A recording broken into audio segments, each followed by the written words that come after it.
Uma menina de 14 anos escreveu uma carta para sua mãe, dizendo que estava grávida e que ela havia escolhido o caminho mais fácil, que era o suicídio. E quando a mãe chegou em casa, a filha estava morta. 14 anos. Grávida, da igreja. Se suicidou. Que aflição. Que desespero para essa mãe, para essa família. Fazendo as mudanças que nós temos de fazer, era mais ou menos a tensão que havia no coração dos discípulos quando dessas palavras de Jesus. Jesus está dando orientações aos discípulos pré-cruz, pré-calvário, pré a sua própria morte. E toda essa sessão do Evangelho de João, esse parágrafo que começa no verso 16, toda essa sessão, até o versículo 33, Jesus está encerrando a mensagem no cenáculo, que ele começou no cenáculo. O cenáculo era mais ou menos uma galeria como essa, a nossa aqui, e Jesus estava com seus discípulos mais reservadamente para celebrar a última ceia. Jesus passa a dar algumas instruções aos discípulos, e essas instruções terminam aqui, no versículo 33. O que Jesus falou mexeu com as emoções dos discípulos. O que Jesus falou causou neles profunda consternação. Eles estavam entristecidos, eles estavam amedrontados pelo quê?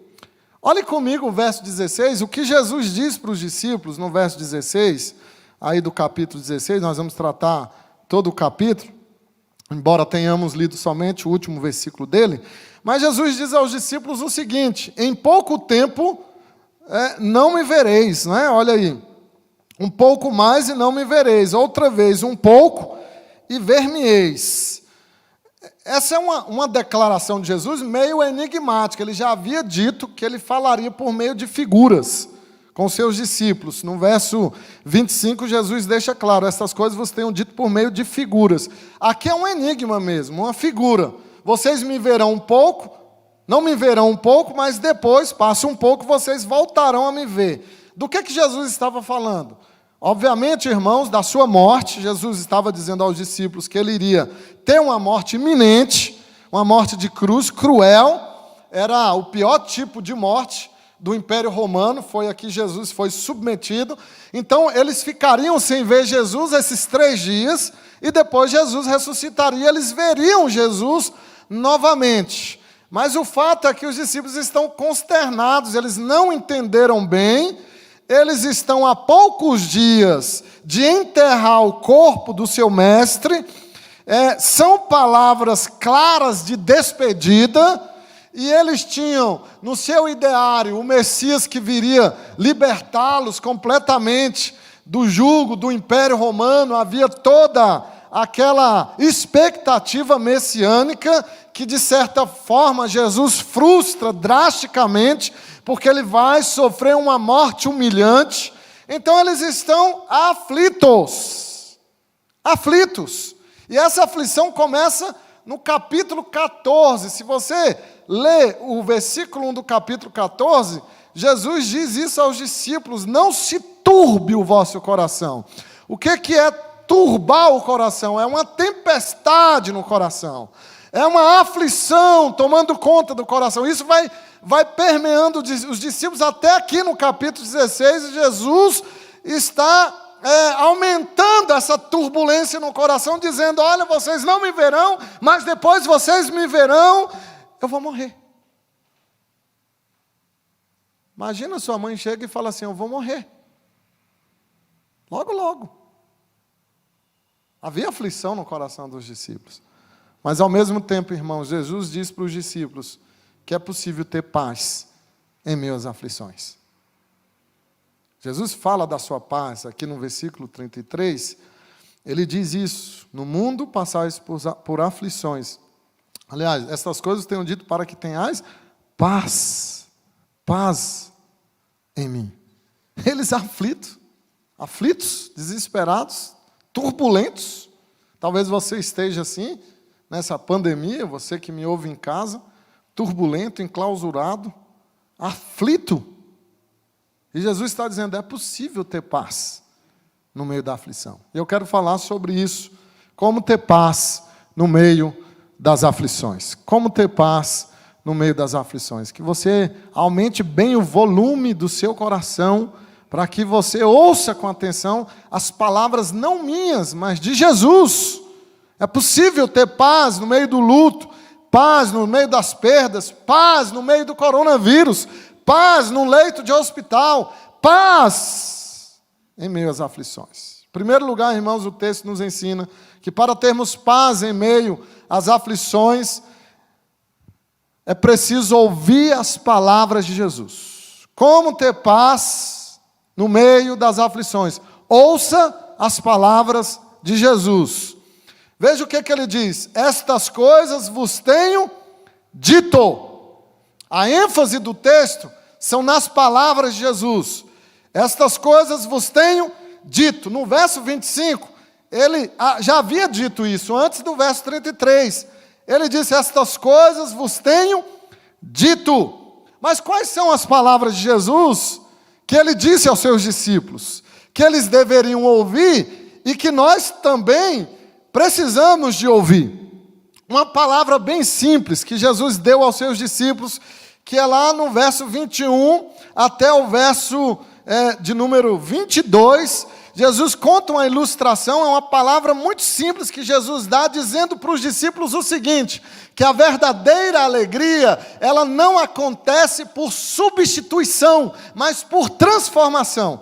Olha, você vai entender isso melhor, vamos ler essa parábola que Jesus conta aí do verso 21 ao verso 22. A mulher, quando está para dar à luz, tem tristeza, porque a sua hora é chegada.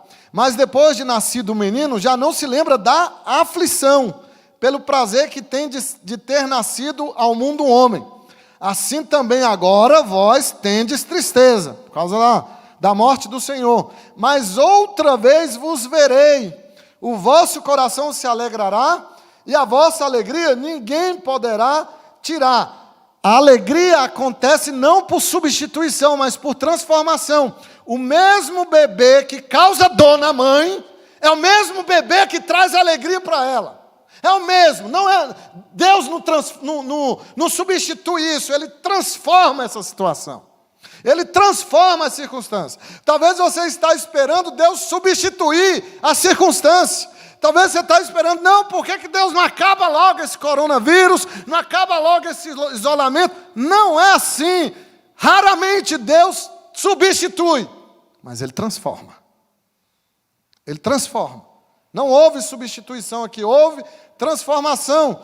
No nascimento, Deus não coloca outra coisa no lugar da dor dessa mulher, no lugar desse bebê, mas Ele transforma o que já está presente na vida dessa mulher. É uma ilustração perfeita que os discípulos deveriam ouvir. Sabe o que Jesus estava dizendo? Eu não vou mudar a realidade, eu não vou mudar o que me está destinado, que é a cruz.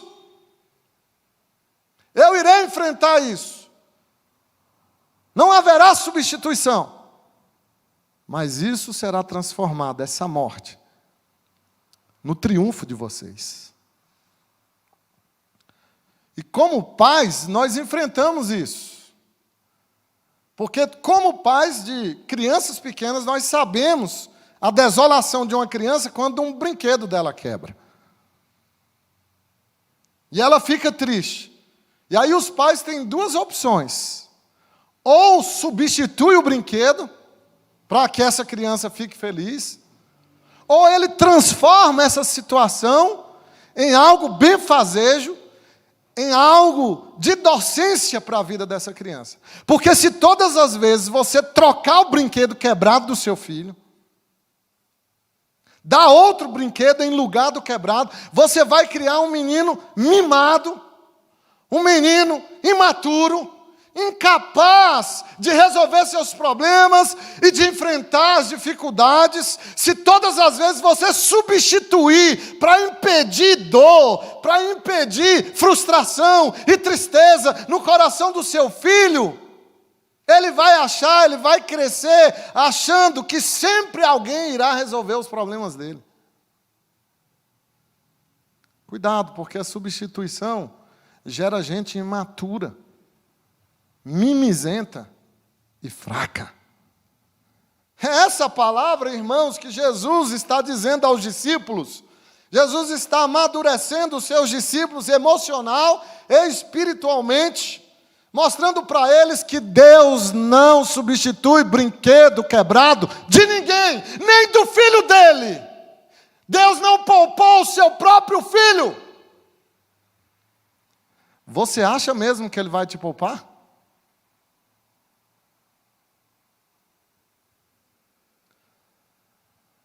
Foi o mesmo bebê que causou dor, que trouxe a alegria, o motivo da alegria dessa mãe.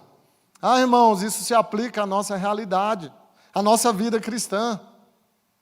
Porque Deus toma situações aparentemente impossíveis, altamente frustrantes, até degradantes da nossa vida. Ele pega essas situações dolorosas, que trazem dissabor, humilhação, e Ele transforma, opera um milagre tão gracioso, que transforma em algo belo na nossa vida.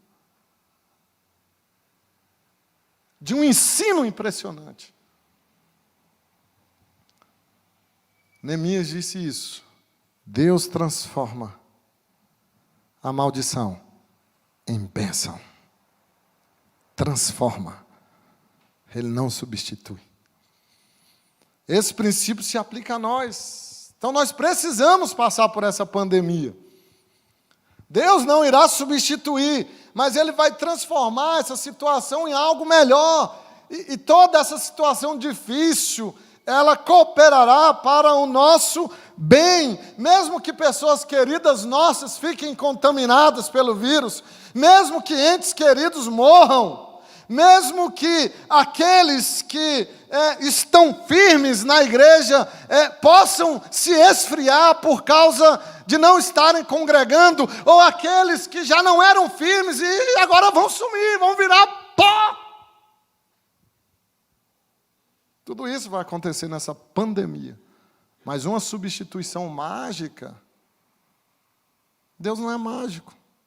Deus não joga dados. Deus é soberano e Ele está ativo em todas essas coisas e Ele trará o bem. E é isso que Jesus está dizendo aos seus discípulos: ouça as palavras de Jesus. É assim que nós passamos pelos momentos de aflição, ouvindo a palavra de Jesus. O consolo que nós precisamos está nas palavras de Jesus. Se você quer ter paz no seu coração, você vai encontrar essa paz nas Escrituras, porque as Escrituras falam de Jesus. As Escrituras contêm as palavras de Jesus. Você não vai achar paz nas séries da Netflix. Você não vai achar paz nos livros de autoajuda. Você não vai achar paz em remédios. Você não vai achar paz, senão na palavra de Jesus. Procure Jesus no Evangelho. E aí a pergunta que eu te faço, a você e a você que está em casa: quanto de Bíblia você tem lido nessa quarentena? Porque antes da quarentena você dizia que não tinha tempo. E o vírus colocou todo mundo dentro de casa, ocioso. Quanto de Bíblia você tem lido? Ah, irmão, Jesus é o remédio para um coração aflito, turbulento, que está desesperado. Recuse-se a buscar consolo em outro lugar, senão nas palavras de Jesus. Como ter paz na aflição? Ouça as palavras de Jesus. Segundo lugar, como ter paz na aflição? Permaneça em Jesus. Permaneça em Jesus. Estas coisas vos tenho dito para que tenhais paz em mim. Olha a ênfase, é enfático o uso da expressão em mim, em João. Ela é muito significativa porque ela traz a ideia de você estar ligado em Cristo. Ligado a Jesus e a permanecer nele. É a mesma ideia que Jesus usa Mais à frente, falando da videira, é preciso estar enxertado na videira. É preciso você ter comunhão com Cristo, permanecer em Jesus. Essa paz é só para quem está em Cristo. Essa paz em meio às aflições, ela só é usufruída por aquele que está em Jesus. Os discípulos deveriam estar em Jesus e nós também devemos estar nele para suportarmos as aflições da nossa vida. Então, o que é estar em Cristo? É estar identificado com Jesus, estar unido com Jesus ou a Jesus. E é justamente a nossa identidade, a nossa identificação com Jesus que pode nos trazer sofrimento, aflição. É justamente por sermos fiéis a Ele que podemos ter aflições. Se nós voltarmos a alguns capítulos aí, no capítulo 15, no verso 18 e 19, Jesus diz isso: o mundo vos odeia. Por que o mundo vos odeia? Porque odiou a Cristo. Primeiro, verso 19. Se vós fosseis do mundo, o mundo amaria o que era seu. Todavia, não sois do mundo, pelo contrário, dele vos escolhi. Por isso, o mundo vos odeia. Mundo aqui, irmãos, representa tudo que se revolta contra Deus. A cultura vigente, que é anticristã.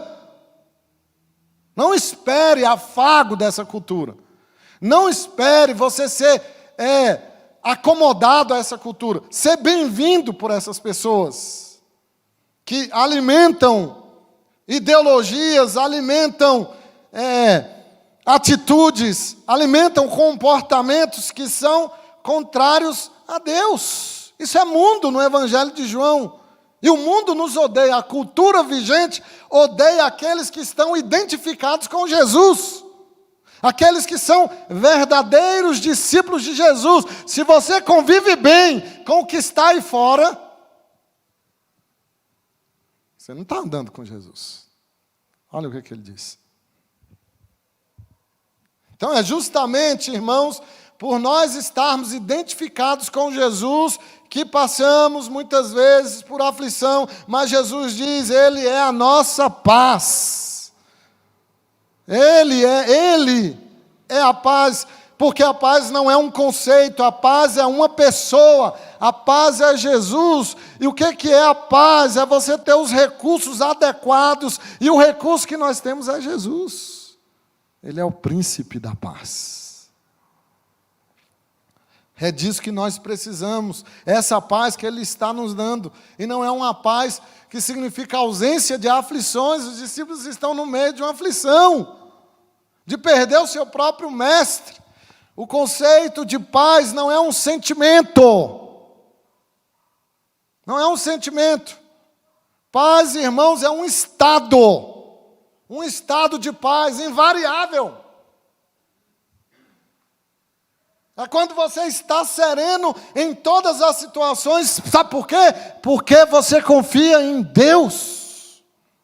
Porque você sabe que Deus sempre trará o bem, sempre, a despeito de qualquer situação, Deus sempre trará o bem para os seus. É por isso que você está sereno. Há em você um estado de paz. Não é um sentimento, não é um momento, não é um evento. Nós estamos, irmãos, no meio de uma pandemia. E você tem que ter paz, serenidade, bem-estar. E eu tenho encontrado muitas pessoas assim, em paz, sem medo, sem desespero, que me dizem, pastor, vai acontecer o que Deus quiser que aconteça. Mas tenho visto gente desesperada, dirigindo sozinho o carro com máscara. É doido. O medo é tão grande que ele está sozinho dentro do carro e ele está com máscara. Nada contra a máscara, também nada a favor. Nem contra, nem a favor. Mas fala um pouco do desespero, do medo. travestido de quê? Precaução. Até de amor. Não, é um amor ao irmão usar isso. Será? Tem certeza? Será que você não tem que sondar seu coração? Você está com medo de morrer. E a paz? Essa paz é só para quem permanece em Jesus, quem está ligado nele, enxertado na videira. Quem conhece Jesus. Houve uma situação que William Shakespeare estava num teatro e ele recitou um dos seus poemas e o público veio a delírio, aplaudindo. E aí ele me disse, alguém quer sugerir alguma coisa que eu recite agora, de momento? E tinha um pastor lá no meio. E o pastor levantou e falou assim, recita o Salmo 23. E Shakespeare disse, tudo bem, só que depois que eu recitar, você também vai ter que recitar aqui. E o pastor, pode ser. E ele recitou belamente o Salmo 23 de memória. Todos de pé aplaudiram maravilhosamente Shakespeare. Aí ele, agora é a sua vez, pastor. E aquele humilde pastor subiu lá e começou a recitar. Não com a eloquência de Shakespeare.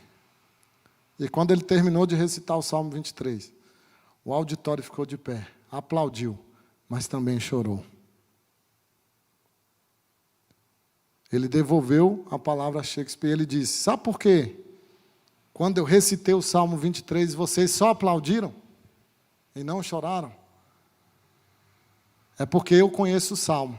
O pastor conhece o pastor do Salmo 23. Quem que você conhece nessa história? Você acredita mais na OMS? Você acredita mais no governo? Você acredita mais na voz do caos? Quem que você acredita ao final? No frigir dos ovos. Quem é que tem a palavra final na sua vida? Sonda seu coração, meu irmão. Sonda seu coração. Essa pandemia não é à toa. Essa pandemia pode ser um momento que quem é fraco vai ficar lá mesmo, vai se perder nesse turbilhão. E quem é de Cristo vai ficar mais unido a Cristo, vai ficar mais ligado a Cristo, vai ficar mais fervoroso, vai ficar mais comprometido, mas a palha vai voar. Não vai ficar. Você conhece Jesus? Você confia nele? O meu filho, ele gosta de subir nas coisas. Tem hora que eu fico com medo que ele acha que é o Homem-Aranha. Quando ele veste a fantasia, aí eu fico, meu Deus, é um perigo. Aí um dia desse, estou pedalando com ele, ele me falou, papai, me põe lá na parada, lá em cima. Eu parei para descansar, ele queria subir na parada e pular para eu pegar ele. Falei, não, filho, não tem como eu... Não, ele é baixinho, você consegue. Eu falei, não vou te pôr na parada, em frente ao quartel da polícia, você quer que eu seja preso? Até que fosse longe do quartel, eu teria ainda... Mas eu fiquei pensando, olha a confiança que ele tem em mim, de pular. Se eu falar para o meu filho, ele estiver no alto, pula, ele pula. Sabe por quê? Ele me conhece, e ele confia em mim. Você confia em Jesus? Você está em Jesus? Você faz parte da família de Jesus? Você é um discípulo de Jesus? Então permaneça nele. No meio dessa pandemia, permaneça nele. Você em casa aí, ó, não perca culto não. Eu não estou vendo, mas Deus está vendo. Terceira lição do texto, irmãos. Ouça as palavras de Jesus. Permaneça em Jesus. Como ter paz no meio da aflição?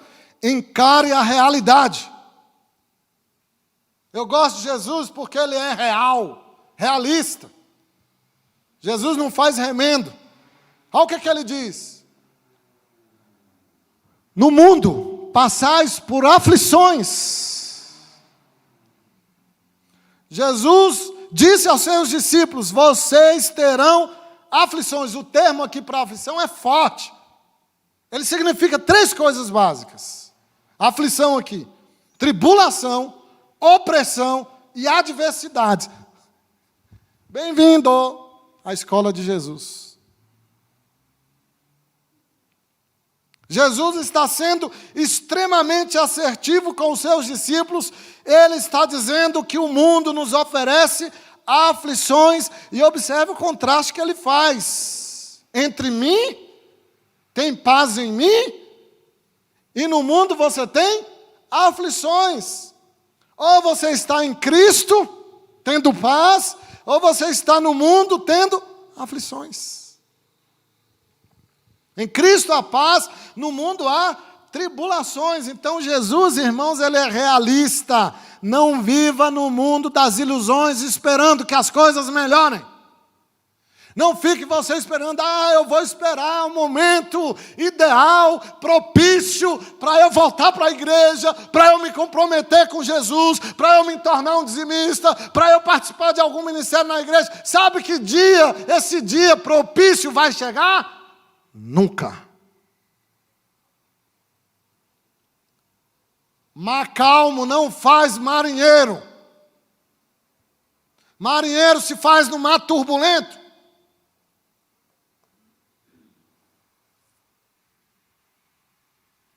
O que você está esperando? Um mundo ideal para você ser crente?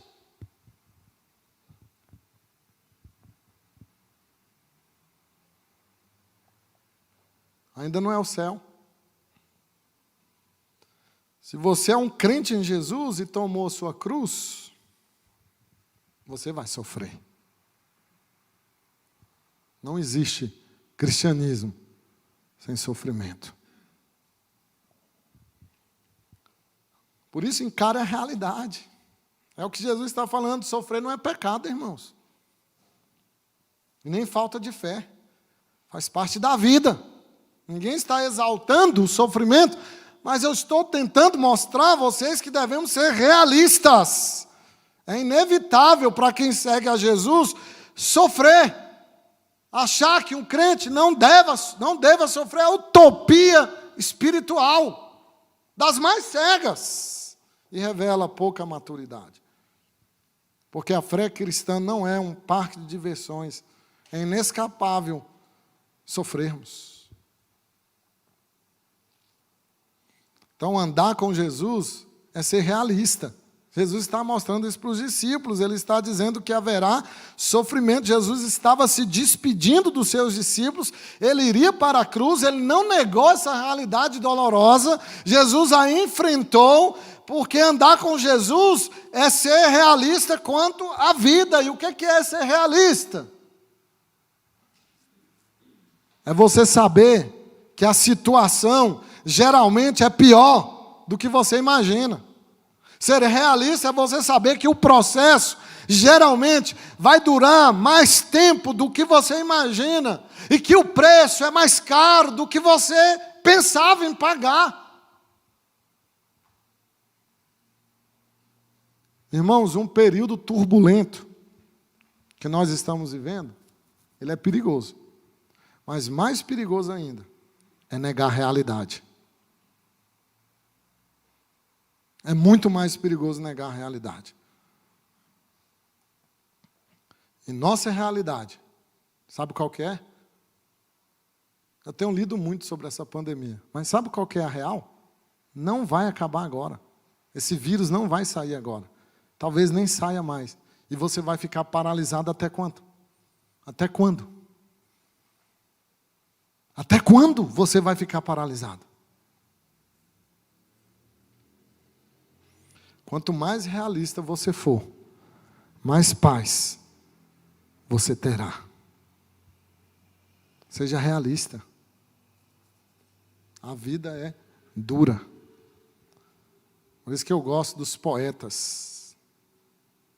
Gonçalves Dias: a vida é combate, que aos fracos abate, mas aos bravos, aos fortes, só pode exaltar. A vida é combate. Quem é você na vida? um fraco. Jesus é realista, vai ter cruz. Vocês vão passar por tribulação, opressão e adversidade. Então, para ter paz no meio da aflição, encare a realidade. Mas há uma última lição, e breve, que Jesus nos dá nesse texto. Como ter paz no meio da aflição? Mantenha o seu ânimo. Mantenha o seu ânimo. Mas tende bom ânimo. Eu venci o mundo. Tende bom ânimo. Ânimo aqui, em grego, literalmente significa Jesus falar: aguentem firmes. Tenham coragem. Sejam fortes.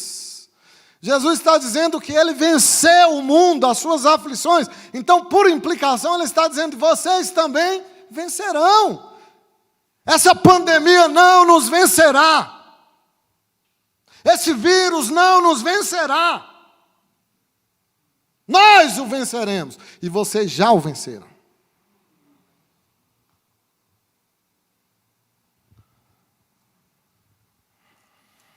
O problema, irmãos, é que muitos, diante das aflições, não renovam o seu ânimo e a sua força no Senhor e se tornam apáticos e medrosos.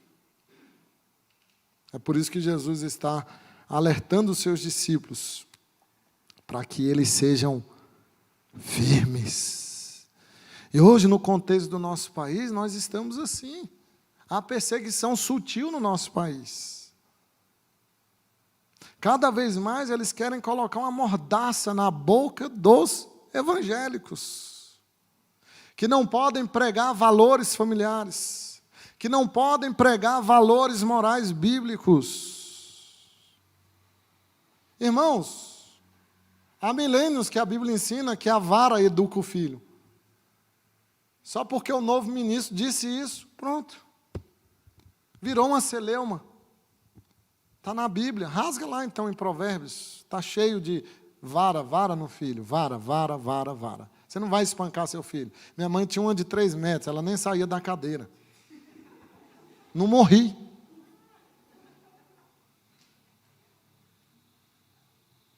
E quem vem reclamar de vara comigo, não, se você faz isso com seu filho, eu falo, pois é, se você tivesse levado umas varadas, você não teria essa ideia que você está tendo agora.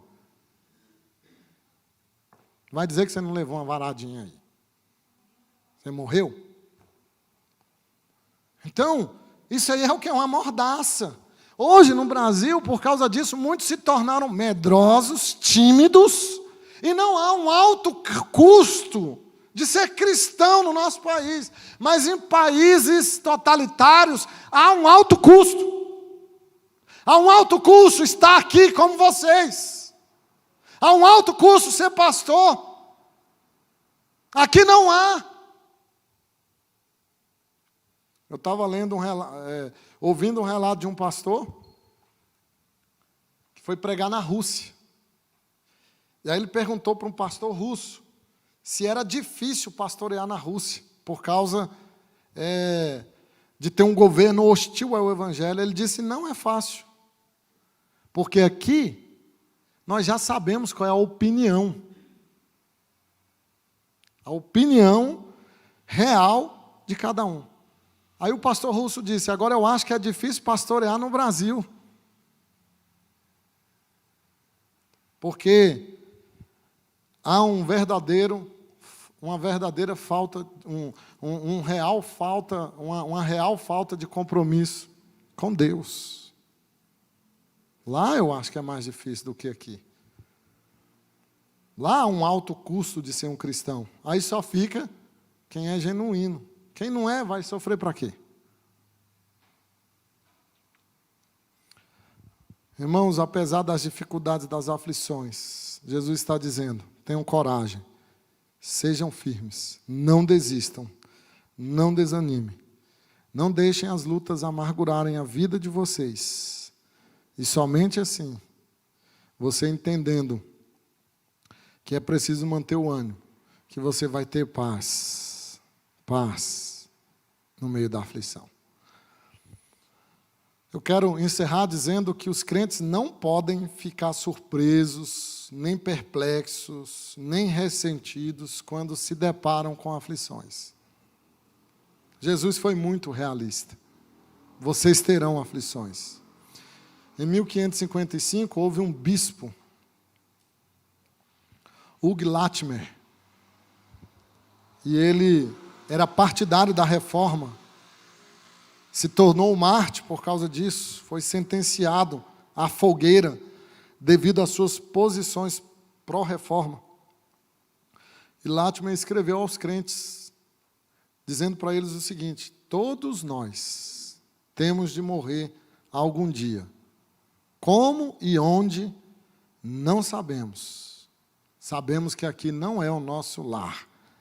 Portanto, vamos considerar as coisas dessa maneira, sempre tendo diante dos olhos a Jerusalém celestial.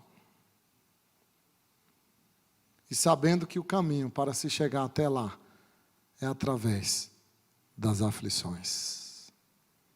E quando ele foi sentenciado, ele e o seminarista dele, Caio, ele e o seminarista sentenciado à fogueira, enquanto tocavam fogo nele, ele falava para o seminarista: aguente firme, meu filho, tenha consolo, renove seu ânimo no Senhor. Que coisa, irmãos. Ler isso para mim foi um bálsamo de um homem que confiou em Jesus até a morte. Como ter paz no meio da fogueira? Como ter paz no meio do coronavírus? Como ter paz no meio da aflição? Ouça as palavras de Jesus. Permaneça em Jesus. Encare a realidade. Não se iluda. Pastor, acabou o coronavírus, criaram uma vacina. Ah, é? Aí vem a corona, aí vem outro corona. Já estão falando de uma pneumonia que mata mais rápido que o corona. E você? Vai perder a fé por isso? Mantenha seu ânimo no Senhor. Amém?